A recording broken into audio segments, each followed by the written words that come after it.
Okay so आज का हमारा टॉपिक है Pott spine. Pott spine is also known as TB of spine. And मैं आपको एक फैक्ट बताना चाहूँगा. TB of spine is the commonest type of TB. It is the commonest, very commonest in bone and joint TB. Lungs के अलावा, lungs और you can say abdomen, viscera के अलावा अगर कहीं सबसे ज्यादा टीबी बोन एंड जॉइंट्स में होता है तो दैट इज स्पाइन. इसके बाद आपको नी, हिप और एल्बो में कॉमनली देख सकते हैं आप. टीबी आपको दिखती है. TB of his hip is very common. So in the definition you can note it down like port spine is also known as the TB of spine caused by Mycobacterium tuberculosis. That is all about the definition point. Now we are moving towards the etiology. So etiology is very easy. Like port spine जो है इसको etiologically explain ना करके I'll go with etiopathogenesis. That will be very good. Etiopathogenesis. TB of spine is always secondary. It is always secondary. Secondary ऐसे कि आपको किसी भी ऑर्गन में टीबी है, लाइक फॉर एग्जांपल अगर आपको लंग्स में टीबी है, ओके, सो लंग्स में टीबी होने के बाद में एक रूट होता है हेमेटोजेनस रूट, यानी कि आर्टरीज और वीनस सप्लाई के थ्रू वो माइकोबैक्टीरियम ट्यूबरक्ले जो लंग्स में प्राइमरली डेवलप हुआ था या फिर एब्डोमेन में डेवलप हुआ था और वहां से शिफ्ट होकर के through the entry of the venous supply, Batson's plexus. Batson's plexus जो है ये कनेक्टिंग पॉइंट है between spine and your thoracic plus the pelvic region. Even आपकी एजाइगस जो सिस्टम है, एजाइगस वेन सिस्टम जो होता है, जो बेसिकली आपके एब्डोमिनल विसरास को कवर करता है, जो सप्लाई देता है, इन सब का एक कॉमन कनेक्शन बनता है और ये बनता है बैटसन्स प्लेक्सस के थ्रू. तो अगर आपको लंग्स की टीबी है तो वो बैटसन्स प्लेक्सस के थ्रू स्पाइन में आकर के अपने आप को सेटल डाउन करती है और तब आपके डेवलप होता है पॉट स्पाइन या फिर टीबी ऑफ स्पाइन. सो मैं बात कर रहा हूँ एटियोपैथोजेनेसिस की. Before going into the detail, मैं एक नॉर्मल टीबी किस तरीके से अपनी पैथोलॉजी जनरेट करता है हम उसकी बात कर लेते हैं. So I will talk about that. I am rubbing it off. Just give me a second guys और फिर हम आगे बात करते हैं कि एक्चुअली टीबी आपके किस तरह से डेवलप होती है.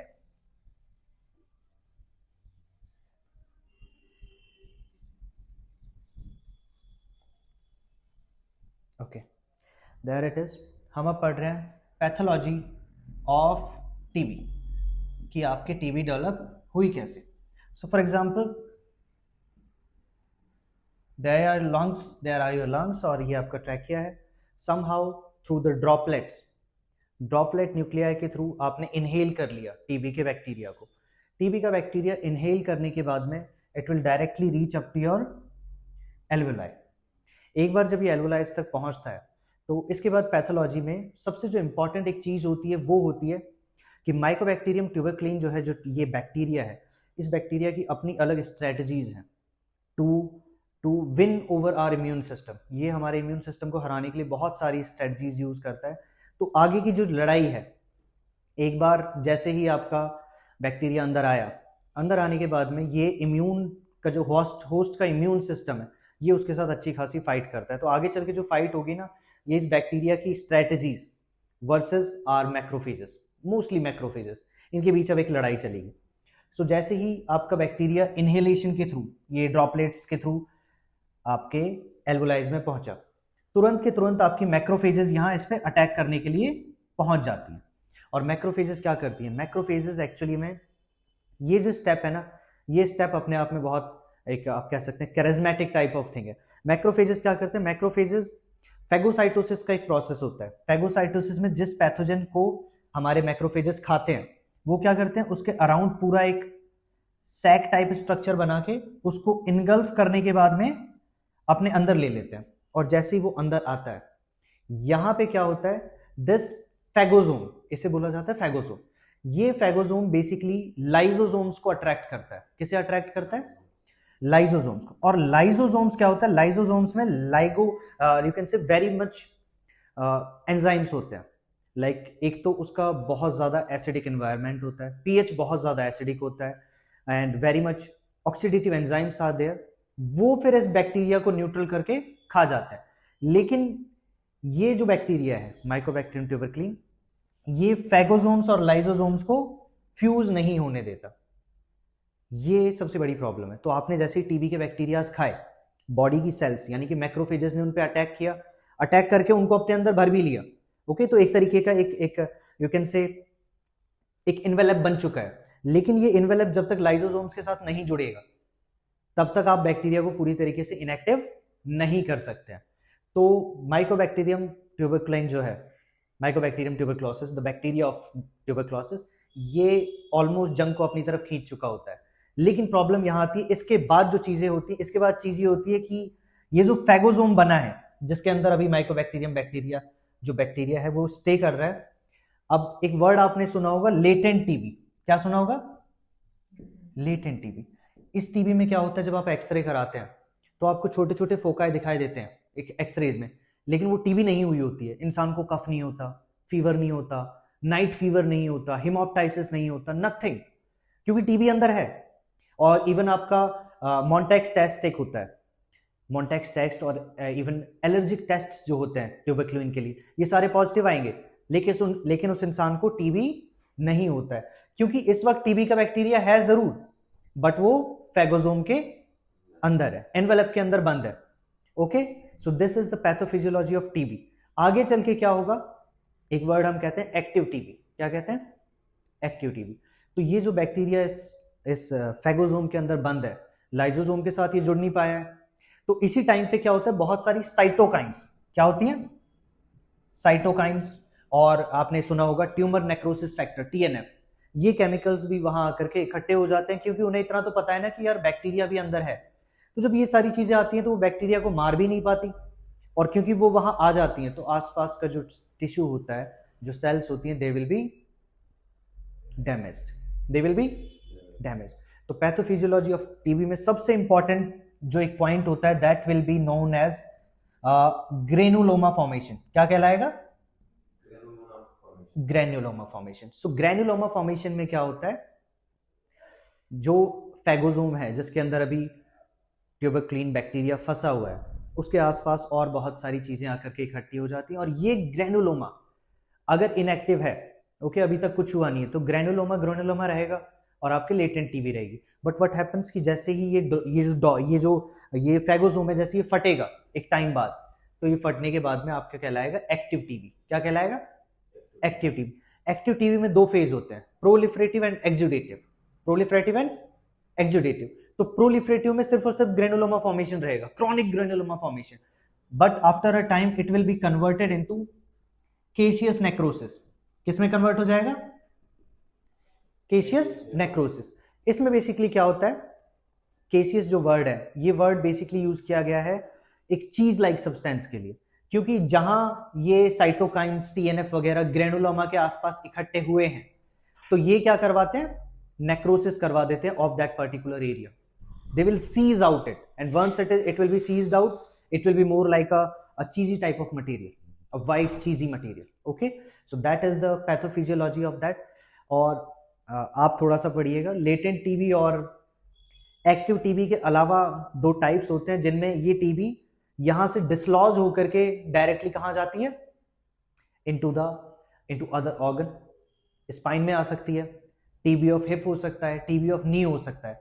तो ये होता है हेमेटोजेनस रूट के थ्रू। किसके थ्रू? Haematogenous route. नाउ जब आप समझ चुके हैं कि पैथोफिजियोलॉजी ऑफ टीबी, नॉर्मली अगर ये एक प्राइमरी साइट पे हो रहा है तो वहां ये कैसे डेवलप हो रहा है, now will change the whole scenario to the vertebrae.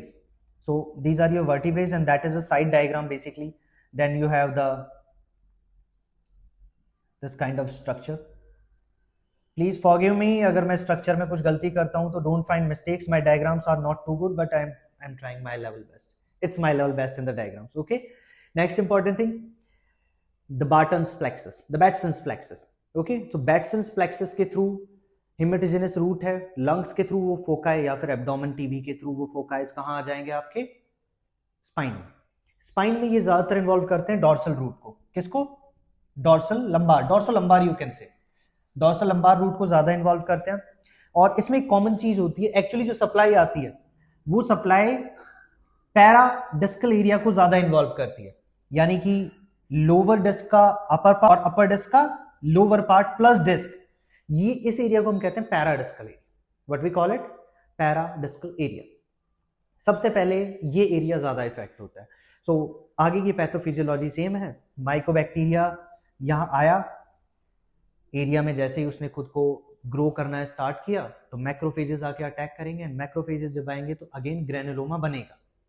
Granuloma जब एक बार बनेगा तो वो बहुत सारे साइटोकाइन फैक्टर्स, बहुत सारे टीएनएफ फैक्टर्स और you can say lysosomal active type of things, इन सबको खींचता है. जब ये सारे वहां आते हैं तो एक टाइम बाद में आपका क्रॉनिक ग्रेनुलोमा फॉर्म हो जाता है.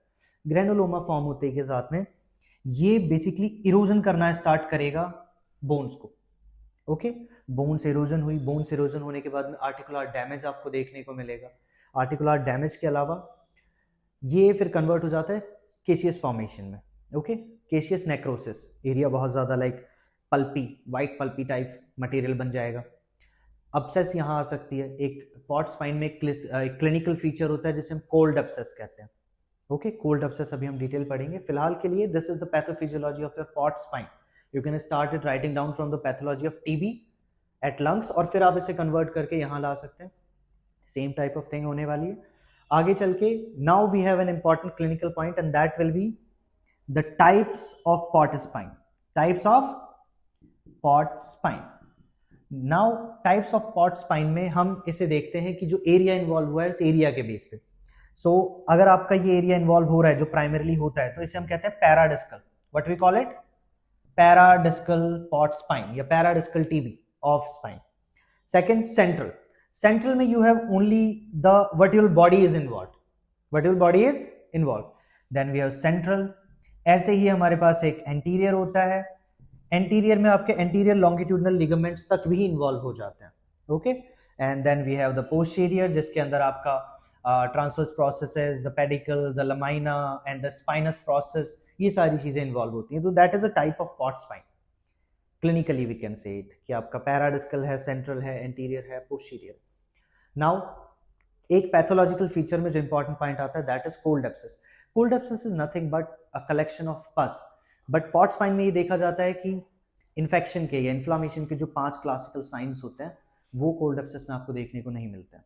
तो cold abscess is without any warm, कोई गर्माहट फील नहीं होती, आपको कोई फीवर नहीं होता उसकी वजह से, वो बस बन चुका होता है. That is cold abscess. And cold abscess X-rays में आगे चल करके हमारी बहुत हेल्प करता है कि okay the person is having cold abscess and like palpate करने पे आपको सीजी मटेरियल फील होता है. तो that is all about cold abscess. Okay, next we have completed the definition point. Then etiopathogenesis. It's better कि आप pot spine में etiology और pathology अलग अलग ना लिख करके you will note down the pathogenesis. Then types हमने पढ़े. Okay, and then we'll go towards the clinical features. Clinical features. Now in clinical features what happens जब ये area damage होना start होता है, either it is like most commonly जो पैराडिस्कल area involve होता है, तो पैराडिस्कल में आपको 2 चीजें देखने को मिलती है. एक आपको मिलता है कि वर्टिब्रल बॉडी जब डैमेज होती है तो वो होती है आपकी वेज शेप में डैमेज. किस शेप में? Wedge shape. Wedge shape damage is most common. Okay, secondly जब ये एरियाज डैमेज होना स्टार्ट होते हैं and because of the involvement of the granulomas you will find a gibbus. एक डॉर्सल रूट में एक डॉर्सल जो आपकी स्पाइन है उसमें आपको गिब्बस फॉर्मेशन दिखती है. गिब्बस फॉर्मेशन मतलब प्रोट्रूजन. सिंगल लेवल पे तो हम ज्यादातर गिब्बस कहते हैं, otherwise it is known as kyphosis. 2-3 level अगर इन्वॉल्व हो रहे हैं और अच्छा खासा आपको प्रोट्रूडमेंट दिख रहा है स्पाइन पे, that is kyphosis. So gibbus and kyphosis, 2 other features are there. Pain आपको होगा, tenderness over spinous process. Patient को फ्लेक्शन करा के आप पूरी की पूरी स्पाइनस प्रोसेस पे प्रेशराइज करके देखते हैं. When there is tenderness at a particular level then you must think of the port spine in one thing कि हाँ हो सकता है. then you will go towards x-rays and MRIs. wait, clinical features पहले पूरे करते हैं.